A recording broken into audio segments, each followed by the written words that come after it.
Hi all, അസ്സലാമു അലൈക്കും. Welcome back to Silna's kitchen. ഇന്നത്തെ റെസിപ്പി നല്ല ടേസ്റ്റി ആയിട്ടുള്ള ഒരു അടിപൊളി ബ്രേക്ക്ഫാസ്റ്റിൻ്റെ റെസിപ്പിയാണ്. അരിപ്പൊടിയും ചോറും വെച്ചിട്ടാണ് ഈ ഒരു പലഹാരം തയ്യാറാക്കിയിട്ടുള്ളത്. ഈ ഒരു പലഹാരത്തിൻ്റെ കൂടെ ഏത് കറികൾ വേണമെങ്കിലും ചേരും. നല്ല ടേസ്റ്റിയാണ് ഇത് കഴിക്കാൻ വേണ്ടിയിട്ട്. ഇനി ഇത് കറികളൊന്നും ഇല്ലാതെ തന്നെ വെറുതെ കഴിക്കാനും നല്ല ടേസ്റ്റാണ്. രാവിലെ ഉണ്ടാക്കി വൈകിട്ട് വരെ ഇരുന്നാലും ഇതുപോലെ തന്നെ നല്ല സോഫ്റ്റ് ആയിട്ട് പഞ്ഞ് പോലെ തന്നെ ഇരിക്കും. ഈ ഒരു റെസിപ്പി എങ്ങനെയാണ് തയ്യാറാക്കുന്നത് നോക്കാം. ഇത് സ്കിപ്പ് ചെയ്യാണ്ട് മുഴുവനായിട്ടും കാണാൻ ശ്രമിക്കണേ. എന്നാൽ മാത്രമേ ഈ ഒരു റെസിപ്പി എങ്ങനെയാണ് തയ്യാറാക്കുന്നതെന്നുള്ളത് മനസ്സിലാവുള്ളൂ. ഇന്നത്തെ ഈ ഒരു റെസിപ്പിയിലോട്ട് കിടക്കുന്നതിന് മുമ്പായി എൻ്റെ ചാനൽ ആദ്യമായിട്ട് കാണുന്നവരാണെങ്കിൽ പ്ലീസ് ഒന്ന് സബ്സ്ക്രൈബ് ചെയ്തേക്കണേ.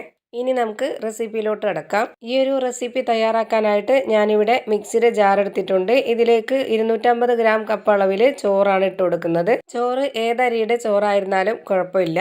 ഇനി ഇതിലേക്ക് ചോറെടുത്ത ഇതേ കപ്പ് അളവിൽ തന്നെ 1 കപ്പ് വറുത്ത അരിപ്പൊടിയാണ് ഇട്ട് കൊടുക്കുന്നത്. സാധാരണ പത്തിരിക്കൊക്കെ എടുക്കുന്ന അതേ വറുത്ത അരിപ്പൊടി തന്നെയാണ് ഇതിലേക്ക് എടുക്കുന്നത്.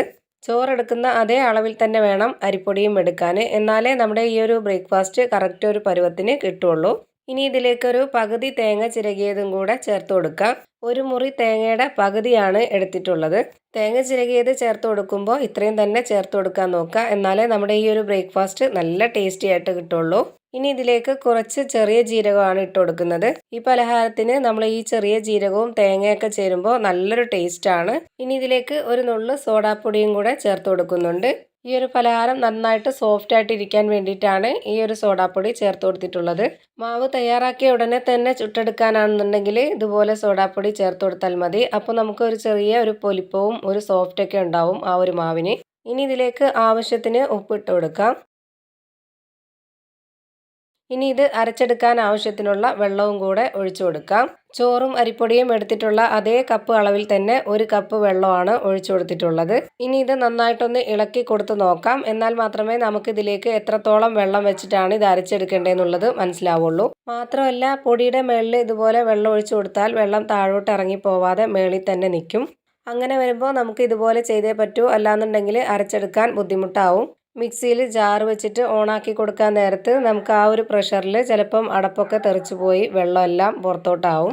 ഇങ്ങനെ ആവുമ്പോൾ നമുക്ക് ആ ഒരു പേടി വേണ്ട.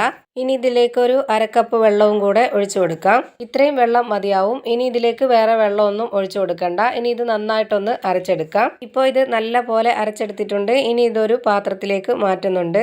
ഇതാണ് നമ്മുടെ മാവിൻ്റെ ഒരു കറക്റ്റ് പരുവം. തേങ്ങ കിടക്കുന്നതുകൊണ്ട് എത്ര നന്നായിട്ട് അരച്ചാലും ഇതുപോലെ ചെറുതായിട്ടൊരു തരിതരിപ്പ് ഉണ്ടാവും. എന്നാലും നമ്മൾ നന്നായിട്ട് അരച്ചിട്ടെടുക്കുമ്പോൾ ഇതുപോലെ ഇരുന്നാലും കുഴപ്പമില്ല. നല്ലൊരു ടേസ്റ്റാണ് ഇങ്ങനെ കിട്ടുമ്പോൾ. ഇനി ഈ മാവിലേക്ക് ഒരു കാര്യം കൂടെ ഇട്ട് കൊടുക്കാനുണ്ട്. അതിനായി ഞാനിവിടെ കുറച്ച് എണ്ണ ഒഴിച്ച് ചൂടാക്കിയിട്ടുണ്ട്. ഇതിലേക്ക് ഒരു സവാള ചെറുതായിട്ട് അരിഞ്ഞത് ഇതിലേക്ക് ഇട്ട് കൊടുക്കാം. ഇനി ഇതിലേക്ക് ഇതേപോലൊരു സ്പൂൺ അളവിൽ 2 സ്പൂൺ ഉണക്കമുളക് പൊടിച്ചതും ഇട്ട് കൊടുക്കാം. ഇത് നന്നായിട്ടൊന്ന് എണ്ണയിൽ മൂപ്പിച്ചെടുത്തതിന് ശേഷം ആ ഒരു മാവിലേക്ക് ഇതും കൂടെ ചേർത്ത് കൊടുക്കാം. ഇതുകൂടി ചേർത്ത് കൊടുത്ത് ചെയ്തെടുക്കുമ്പോൾ നല്ല ടേസ്റ്റാണ് നമ്മുടെ ആ ഒരു പലഹാരത്തിന്. ഇപ്പോൾ ഈ ഒരു ഉള്ളിയും മുളകും നന്നായിട്ട് എണ്ണയിൽ മൊരിഞ്ഞ് വന്നിട്ടുണ്ട്. ഇനി ഇതിൻ്റെ ഫ്ലെയിം ഓഫ് ചെയ്യാം. എന്നിട്ട് ഇത് ഈ ഒരു ചൂടോട് കൂടി തന്നെ നമുക്ക് ഈ മാവിലേക്ക് ഒഴിച്ചു കൊടുക്കാം. ഇനി ഉള്ളിയും മുളകും മാവുമായിട്ട് നന്നായിട്ടൊന്ന് യോജിപ്പിച്ചെടുക്കുന്നുണ്ട്. ഇനി ഇതിലേക്ക് വേറെ വെള്ളത്തിൻ്റെ ഒന്നും ആവശ്യമില്ല. നമുക്ക് ഇത്രയും കട്ടിയിലാണ് നമ്മുടെ മാവ് ഇരിക്കേണ്ടത്. ഇപ്പോൾ ഇത് നന്നായിട്ട് ഇളക്കി യോജിപ്പിച്ചെടുത്തിട്ടുണ്ട്. ഇനി ഇത് ചുട്ടെടുക്കണം. അതിനായി ഞാനിവിടെ സ്റ്റൗവിലേക്ക് ഒരു പാൻ വെച്ച് ചൂടാക്കിയിട്ടുണ്ട്. ഇതിലേക്ക് എണ്ണ ഒന്നും ഒഴിച്ചു കൊടുക്കാതെ തന്നെ ആദ്യം തന്നെ ഇതുപോലെ കുറച്ച് കുറച്ചായിട്ട് ഒരു 3 എണ്ണം ഞാൻ മാവ് ഒഴിച്ചു കൊടുക്കുന്നുണ്ട്.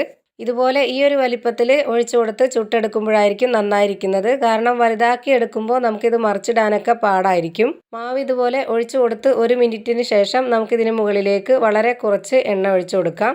എണ്ണ ഇല്ലാതെയും ഫ്രൈ ചെയ്തെടുക്കാം. എന്നാലും അതിനേക്കാളും ടേസ്റ്റ് എണ്ണ ഒഴിച്ചു കൊടുത്ത് ഫ്രൈ ചെയ്തെടുക്കുമ്പോഴാണ്. പാനിൽ നമ്മൾ ആദ്യമേ തന്നെ എണ്ണ ഒഴിച്ചു കൊടുത്തതിന് ശേഷമാണ് മാവ് ഒഴിച്ചു കൊടുക്കുന്നതെങ്കിൽ ഈ മാവിന് കറക്റ്റ് ഒരു ഷേപ്പ് കിട്ടില്ല, ഒലിച്ചു പോവും. അതുകൊണ്ടാണ് മാവ് ഒഴിച്ചു കൊടുത്ത് 1 മിനിറ്റിന് ശേഷം നമ്മൾ ഇതിന് മുകളിലേക്ക് എണ്ണ ഒഴിച്ചു കൊടുത്ത് ഫ്രൈ ആക്കി എടുക്കുന്നത്.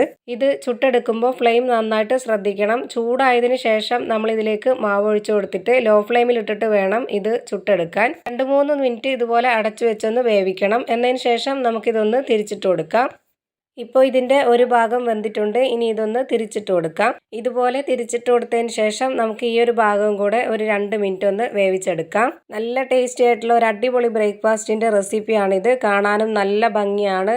തീർച്ചയായിട്ടും എപ്പോൾ ഏത് നേരം വേണമെങ്കിലും ചെയ്തെടുക്കാൻ പറ്റുന്ന നല്ലൊരു റെസിപ്പിയാണിത്. തീർച്ചയായിട്ടും ഒരു തവണയെങ്കിലും നിങ്ങൾ ഇതുപോലെ ഒന്ന് ട്രൈ ചെയ്ത് നോക്കി കമൻറ്റ് ചെയ്യണം. ഇപ്പോൾ ഈ ഒരു റെസിപ്പി 2 സൈഡും വെന്ത് കിട്ടിയിട്ടുണ്ട്. ഇനി നമുക്കിത് പാനിൽ നിന്നും എടുത്തു മാറ്റാം. ഇതേപോലെ തന്നെ എല്ലാ മാവിലും ഞാനിവിടെ ചുട്ട് വെച്ചിട്ടുണ്ട്. അരിപ്പൊടി മാത്രമായിട്ട് നല്ല ടേസ്റ്റി ആയിട്ടുള്ള ഒരു ഈവനിങ് സ്നാക്സിൻ്റെ റെസിപ്പി കൂടി ഞാൻ ഈ വീഡിയോസിൻ്റെ തൊട്ട് മുമ്പ് ഇട്ടിട്ടുണ്ടായിരുന്നു.